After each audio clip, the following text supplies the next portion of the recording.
أعوذ بالله من الشيطان الرجيم. بسم الله الرحمن الرحيم.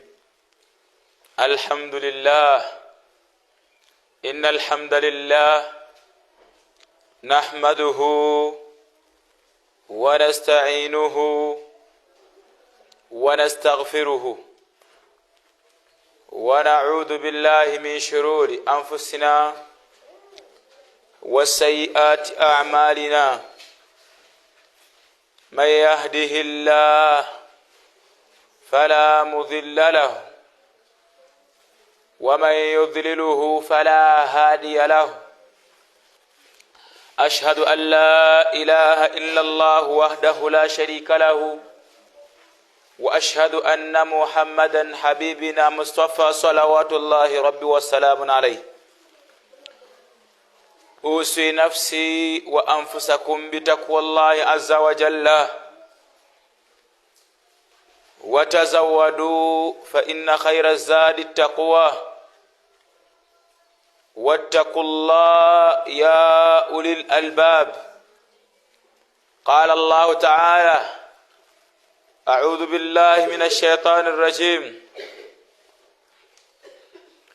قل إن الموت الذي تفرون منه فإنه ملاقيكم ثم تردون إلى عالم الغيب والشهادة فينبئكم بما كنتم تعملون أو تعلمون.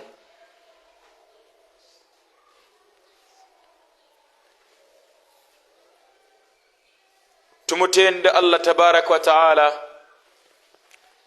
n'amatenda amajjuvu agataliimu bukendeevu bwonna.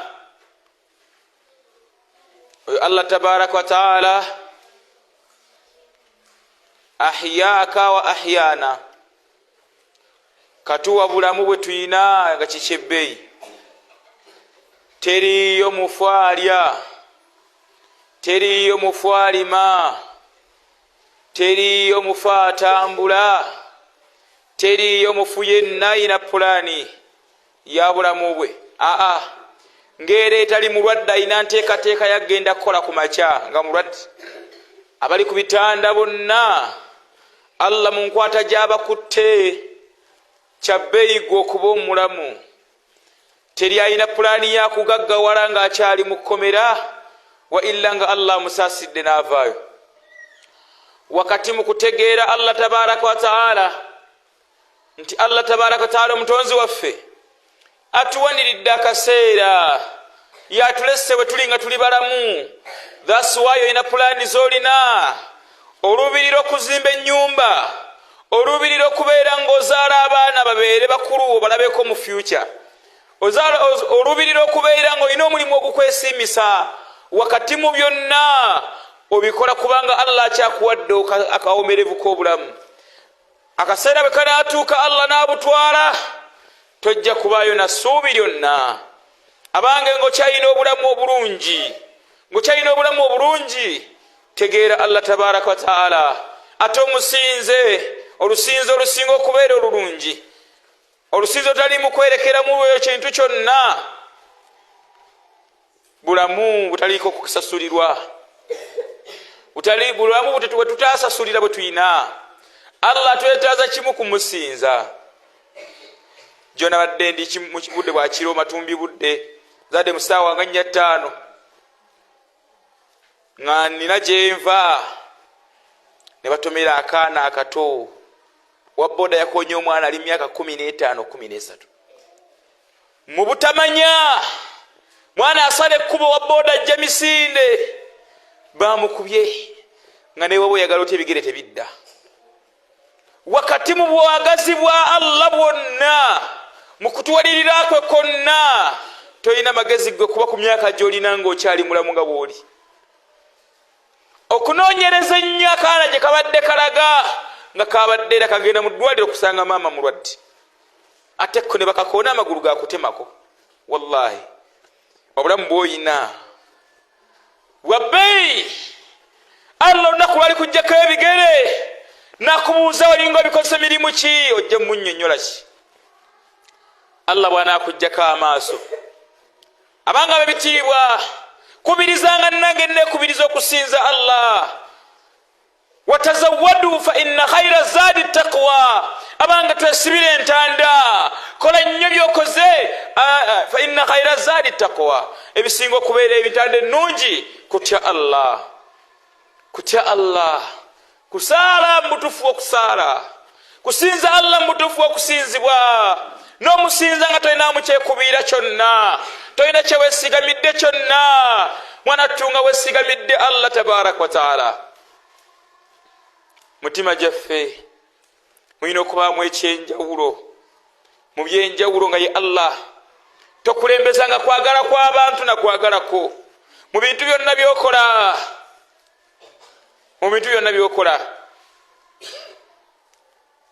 toyawukananga n'obusiraamu bwo wangaala nga oli musiraamu wangaala nga oli mukkiriza lwaki wakati mu kubikola ebyo ogenda kusanga Allah nga musiimu ne ku nsi ogenda wangalako bulungi tojja kulivinga bulamu bubi gwolowooza ani agenda okukyusiza embeera atali Allah man ilahun ghair Allah yabuuza biki bye weesigamira ebyo ebitasobola nakukeesa bulamu otunulira muzaddewo nga naye bwe yeebaka afuluuta nga bw'ofuluuta otunulira majini shaitaani nga bw'ozitadde mu kayumba tezivaamu bye weesigamidde ebibbo by'abalongo nga nabyo bw'obikwatako tebyejjawo ebiri otunulidde kabbuli nga nabo tebeetaasa kufa bw'otunulidde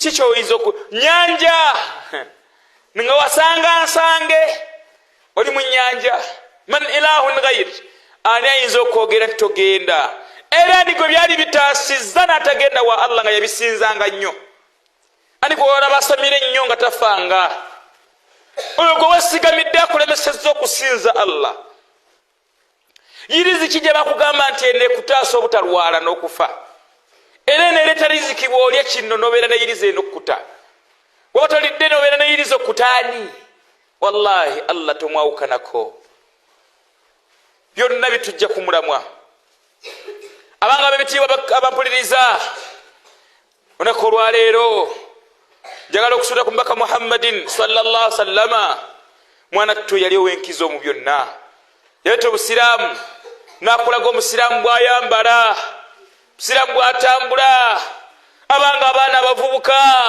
basajja bakulu osanga omuvubuka mu kkubo ayambadde akapale kalinga pule yennyini ey'omunda n'otunulira omuvubuka n'omuga nti ono masikini lila ayagala ki ono ayagala ki mu bulamu bw'edduniya buno empale n'otuuka ogitema ate mwewuunyisa omusiraamu bw'akendeeza empale ng'omusiraamu bwesaanidde okubeera ng'ekendeera kubanga omusajja alina kwambala mpale ng'eyambuka waggulu w'obukongovule bw'ajambala eyo bayomba weewuunye abantu beewuunyisa eyo bw'ajambala bagamba oyo mutabuliiki atabuse bw'ajambala empale entuufu agamba oyo mutabuliiki naye agavubuka gatabani gammwe gaganda gaffe Allahu akbaru bambala empale nenge eri mu ddamage erimu ebituli kabina ku kisambi ku bigere yonna nnyimpi nzibu eyo empale yentuufu balabira ddala nga empale yesaanidde okwambalwa kati batese kwambala pule nayambala pule nazzaako vesti waggulu n'agisalasalamu n'ateekamu ebituli ku kundi n'atambula mu kkubo awo bye baagala wallahi siyo musiraamu bw'awangaala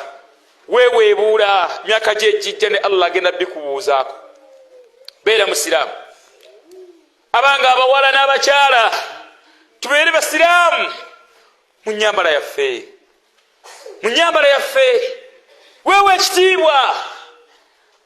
weewe ekitiibwa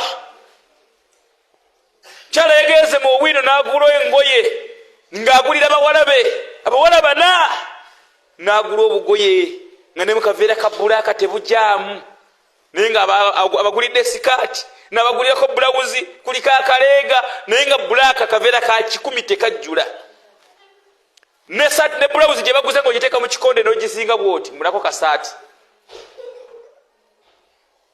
mwana n'ayambala yonna n'abeera ng'omusege mu kkubo mwana wuwe mwana wa busiraamu genda mubuuza gwani ng'amannya gafukumuka g'abasiraamu owange otendeka ki eri abaana bo wangala nabo, eri abaana bo. Omubaka Muhammadin sallallahu alaihi wasallama yatukubiriza naga nti omwana mulagire kubeera nga abeera mwana mutuufu. Abange muleke, toyina byoyolesa. Byolaga byababiraga babiraba alabadda, wallahi babiraba dda. Nze ntera bagamba obubina tubulabye tukooye mubuterekeko, mabeere tugakooye mutereke, terina bwetaavu bwago. Birage mwami waba tomuyina tereka paka Allah wali mukuwa. Totusammulize yahe. Bantu bamalako emirembe yambala bubi. Maviri nogaleta negakkirira. Nengoye simanya ngo yambadde kundisho, simanya ngo yambadde bicho otambula mu kkubo. Kiki olaga ensi. Oyolesa byewagula nti. Oyolesa nga kugambye okwebikirira Allah tabaraka wa taala kakutonda gyoliko mulembe gwononese. Baana bali ku social media bononese. Bw'abata kunamye tatereera. Kunama ogenda kunamira emirundi emeka? Ogenda kunama bbanga ki yahe? Ogenda kuggwako? Ze mbagamba Allah weesezza abaana bali mu masomero. Bw'ojja kubooka ebiguze bitaliimu, wajja abaana Allah balesenga bato. Wandyekuumye n'obeera n'ensa. Abantu bagenda okuvaamu nga weekyekuumidde. Beeramu n'ensonyi. Abanga abakyala mu mukuuma obusiraamu temubeera kubeera nga kweweebuula. Mwatandise okugula z'abaaya zisheriye ezitali ku bulamwa gwa busiraamu, mugula buguzi. Abange mulamwa gwange ogwaleero njagala kwogera ku kigambo dhikirul maut.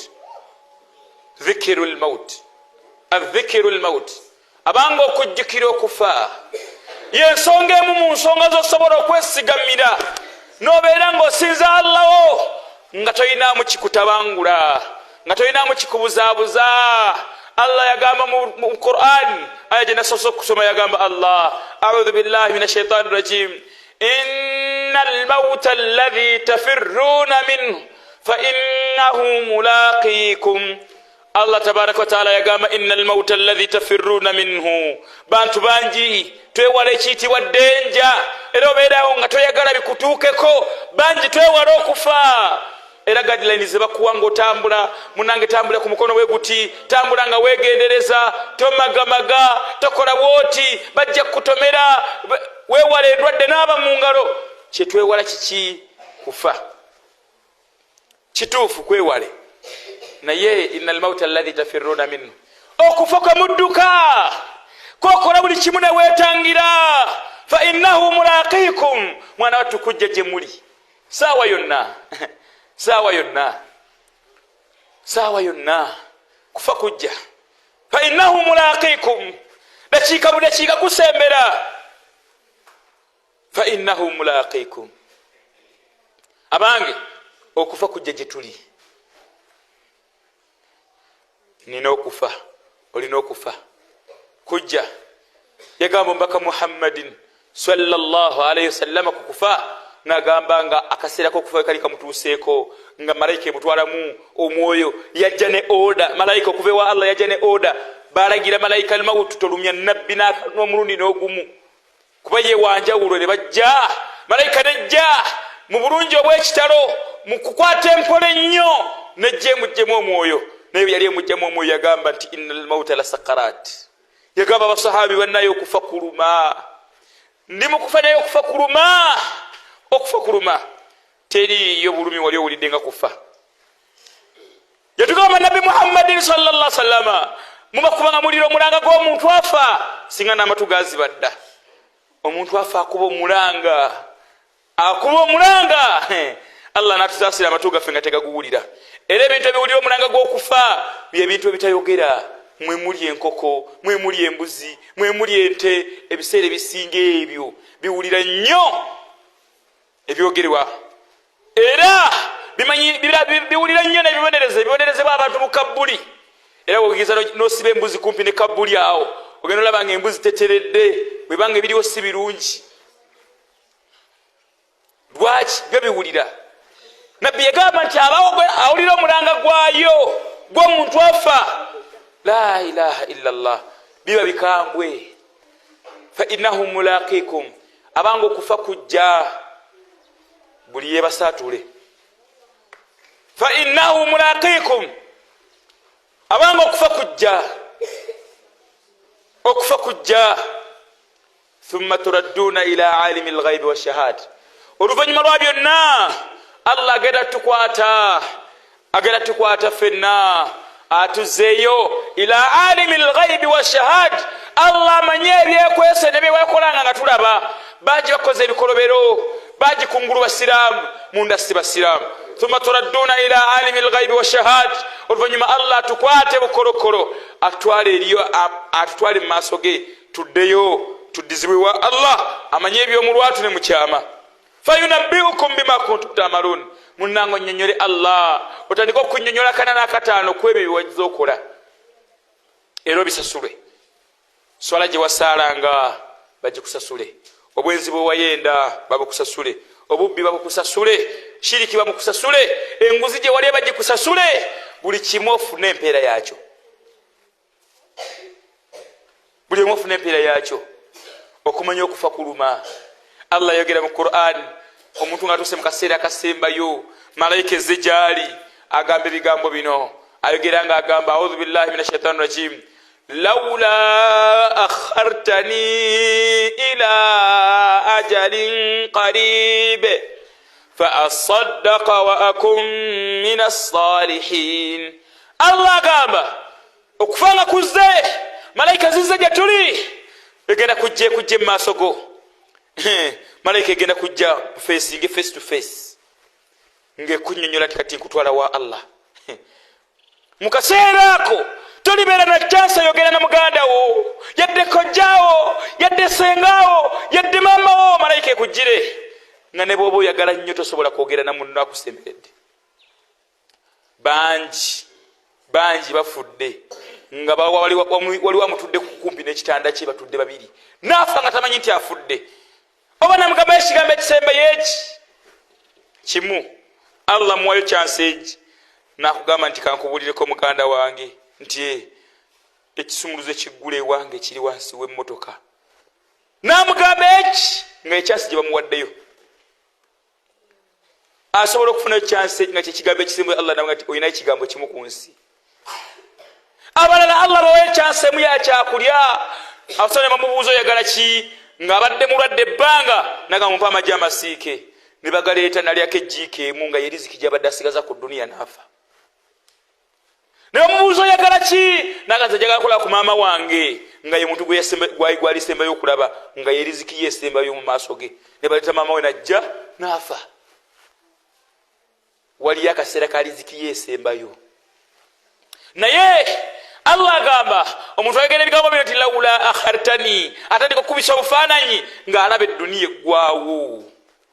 edduniya eggwawo yazimba amamotoka weegali tegali mu makubo ga Allah yazimba amayumba mulimu loogi mulimu mabaala mulimu simanyanga bakubaludo bamatatu mulimu zikiraabu nga zige mayumba gayina agenda okutuna bwati nga gyalaga muliro mwereere n'agamba Allah laula akhartani Allah nkusabayo one chance Allah give me a second chance laula akhartani Allah wandininze muko ndaba ontwala nzikiriza sigenda sigala kuba tewali agenda sigala ku nsi laula akhartani Allah nindamu fa asaddaka wa akum minas salihin munange nsaddaka ebintu mbireka makubo makyamu leke mali yange ngisaddake zije maaso go nga wansonyiwa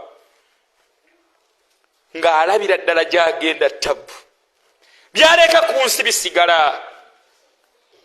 bisigala nze mbawe example emu gwokakasa nyini bizimbe wano bituli wano wetuli wallahi Allah nageza nakigera nagenda tasobola kubitwala bisigalawo era balala bebabi owuninga that means nti toyinawo kikyo kunso just oli nyini kintu ng'okyali mulamu the more you die balala bayitwala wofiira bwoti nga bagamba nti etwafuirwa dda bulijjo twagala okubeera bannanyini bintu ila ajalin karib fa asaddaka wa akum minas salihin arajana asaddakeko kyasaddase abere mu bantu abalongoosa Allah mugamba nti nedda ssebo nedda nyabo wala yuakhira Allahu nafsan idha jaa ajaluha wala yuakhira Allah takuwa chance ndala wali kusangira ngoli mu bwenzi wa kutwalira oli mu bubbi wa kutwalira oyambadde nga miskini wa kutwalira oli ngali kama jinni akutwalira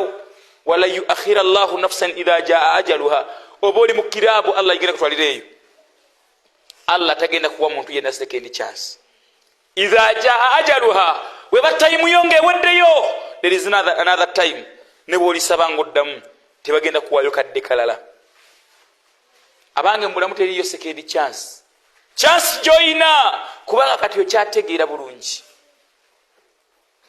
chance joina kubanga kati oli mulamu saala ngokyali mulamu soma Qur'an soma bitabu bya Allah ngokyali mulamu soma kitabu kya Allah ngokyali mulamu saddaka ngokyali mulamu tendereza Allah ngokyali mulamu kubanga kaseera kanaggwayo bagenda kubuuza ku swalayo nga togirina tandika tunula maaso mpwangali ng'embwa esudde ekyuma nga tobitegeera biddako abanga bibitiibwa ko anfusakum wa ahlikum nara tiisa omutima gwo otise n'abakusemberedde obagamba bange mwewala omuliro gwa Allah bajjukiza omuliro gwa Allah nti gyeguli ate nga gwa mazima gugenda kwokya abantu yahe omuliro gwa Allah gyeguli nga gwa mazima gwakwokya abantu saawa yonna tubu ila Allahi jamia ayuha almu'minun la'allakum tuflihun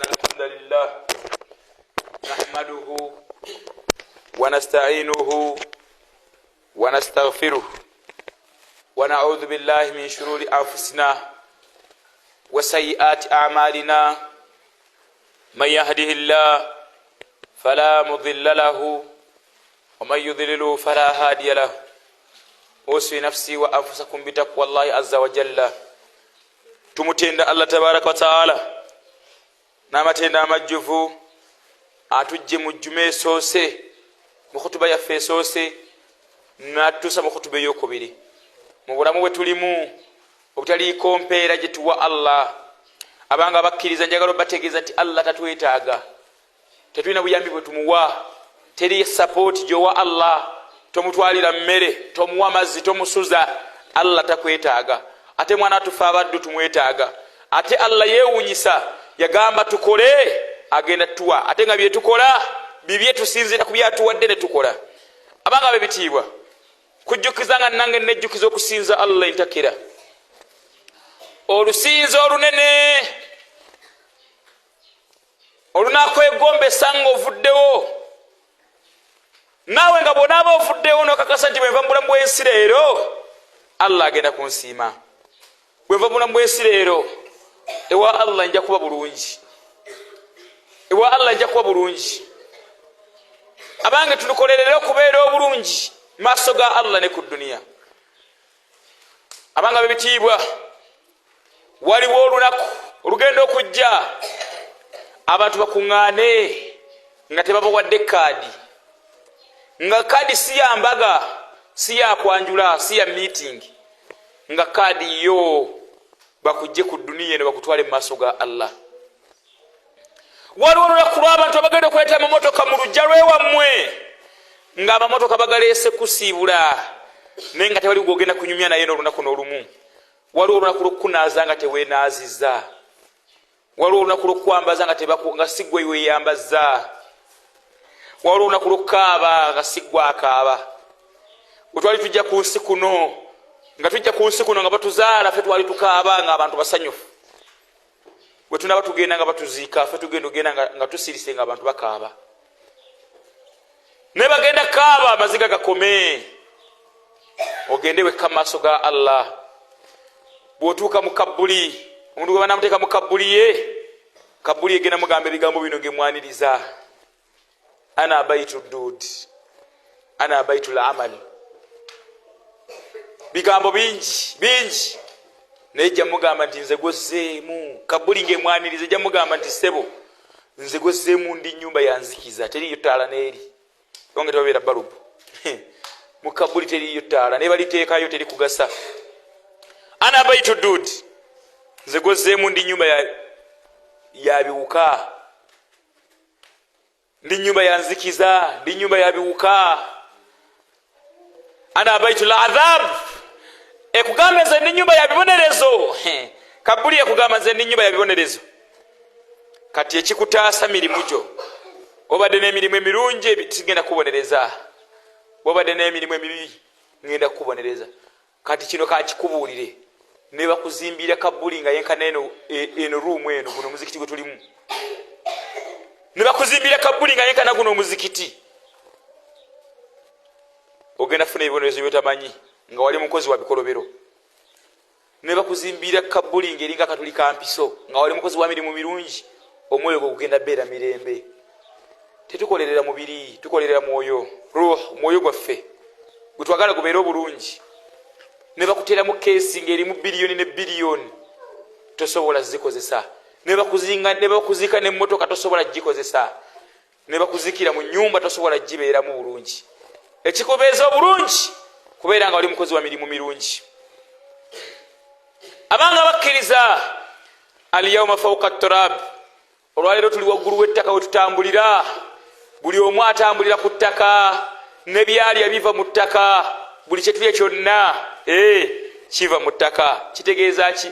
Nga bw'okwata kasooli n'omuteeka mu ttaka, naffe bagenda tukwata batuteeke mu ttaka. Bye tulya byonna biva mu ttaka. Naye al-yawma fawqa at-turab, olwaleero oli waggulu w'ettaka. Wagada naye ekya saakunu tahta at-turab, ogenda kubeera nga gwe gutwala wansi w'ettaka obeereyo. Enkya tomorrowwards ogenda kubeera wansi w'ettaka. Wagada tahta at-turab, enkya ogenda kubeera wansi w'ettaka. Ng'onnyonnyola Allah, ng'onnyonnyola Allah. Maliriza ne bino. Allah tabaraka wa taala yagamba omuntu ng'atuuse okufa nga yali mukkiriza. Allahu akbar. Omuntu ng'abeera mukkiriza ku nsi, Allah bali bamujjulula. Allah agenda musindikira malayika bamugambe la takhaf, munnange ogenda kufa naye totya. Wala tahzan, munnange tonakuwala ku byolese ku nsi, totya nti eri gy'olaga wali obuzibu. Wala tahzan, era tonakuwala ku byogenda kusanga ne byogenda kuleka ku nsi. Wa abshiruhu bil janna, munnange beera musanyufu ogenda kusinkana ejjana ya Allah.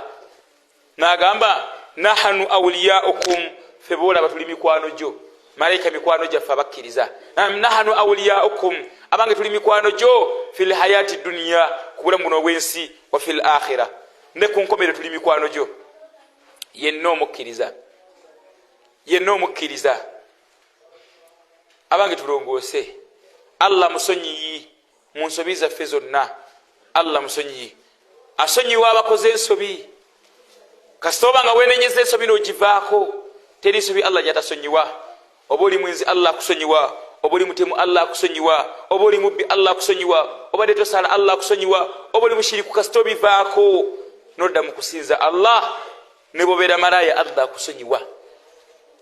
Lwaki? Ye Allah yeetaaga muntu yeenenya n'akyusa mbeera ze n'asigala kusinza Allah. Inna Allaha malaikatahu yusalluna ala nabi ya ayuha alladhina amanu sallu alayhi wa sallimu taslima.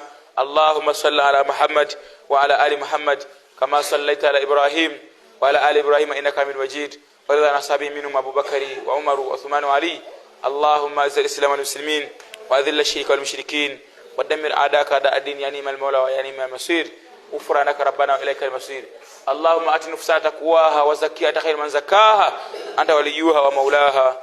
اللهم اتق رقابنا ورقاب آبائنا وأمهاتنا من النار. اللهم من أحييته منا فأحيا الإسلام ومن توفيته منا فتوفنا في الإيمان. وأقم الصلاة إن الصلاة تنهى عن الفحشاء والمنكر.